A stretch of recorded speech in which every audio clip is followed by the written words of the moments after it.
রাধে রাধে। আজ আমরা শুনব শ্রীকৃষ্ণের এমন এক লীলা যেখানে কোনো অলৌকিক চমক নেই, কিন্তু আছে এমন এক নীরব মুহূর্ত যা মানুষের জীবন বদলে দেয়। বৃন্দাবনের কাছে ছিল এক ছোট গ্রাম, নাম ধৈর্যপুর। এই গ্রামটা অন্য গ্রামের মতো নয়। এখানে মানুষ খুব কম কথা বলতো, কারণ জীবন তাদের কথা বলতেই শেখায়নি, শুধু সহ্য করতে শিখিয়েছিল। এই গ্রামে থাকতো এক কিশোর, নাম অরুণ। তার বাবা ছিলেন কুমোর, মাটির ঘড়ি বানাতেন, কিন্তু এক বর্ষায় যমুনার জল বেড়ে সব কিছু ভেসে যায়, ঘর, কাজ, স্বপ্ন। বাবা অসুস্থ হয়ে পড়েন, মা সারাদিন কাজ করেন, অরুণ চুপচাপ হয়ে যায়। সে প্রতিদিন সন্ধ্যায় যমুনার ধারে বসে থাকতো। লোকেরা ভাবতো এই ছেলেটা কিছুই করে না, কিন্তু কেউ জানতো না অরুণ প্রতিদিন মনে মনে বলে, হে কৃষ্ণ, আমি কিছু চাই না, শুধু ভুল পথে যেন না যাই। একদিন গ্রামে খবর ছড়ালো শ্রীকৃষ্ণ নাকি এই অঞ্চলে আসবেন।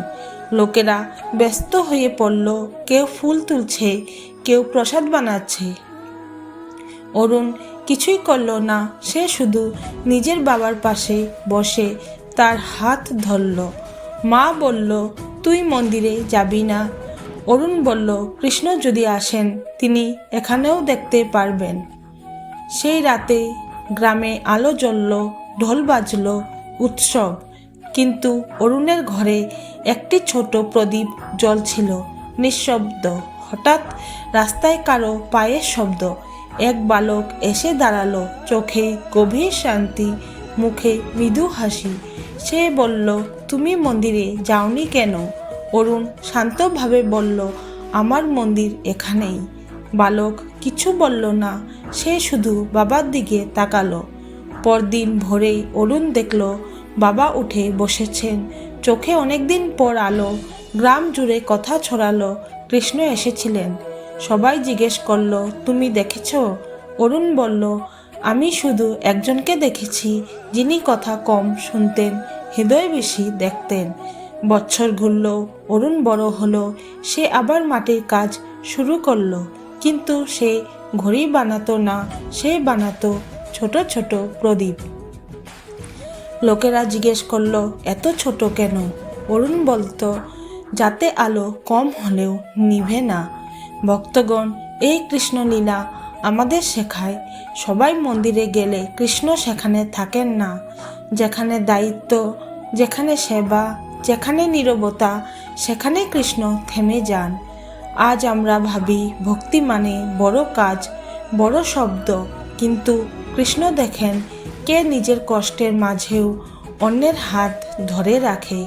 অরুণ কিছু চায়নি, সে শুধু ভুল না করার প্রার্থনা করেছিল। এই লীলা বলে, নীরব থাকলেও ভক্তি কথা বলে, অপেক্ষা করলেও কৃষ্ণ শোনেন। সেবাই সবচেয়ে বড় আরতি। আজ যদি আপনার জীবনে সবাই এগিয়ে যায় আর আপনি থেমে থাকেন, তাহলে ভাববেন না আপনি পিছিয়ে আছেন, হয়তো কৃষ্ণ আপনার পাশে থেমে আছেন। রাধে রাধে। প্রিয় ভক্তগণ, আপনাদের যদি এই কাহিনী ভালো লেগে থাকে তাহলে অবশ্যই লাইক করুন এবং কমেন্টে লিখুন রাধে রাধে। এবং এমন আরও ভক্তিমূলক গল্প পেতে আমার চ্যানেলটি সাবস্ক্রাইব করুন।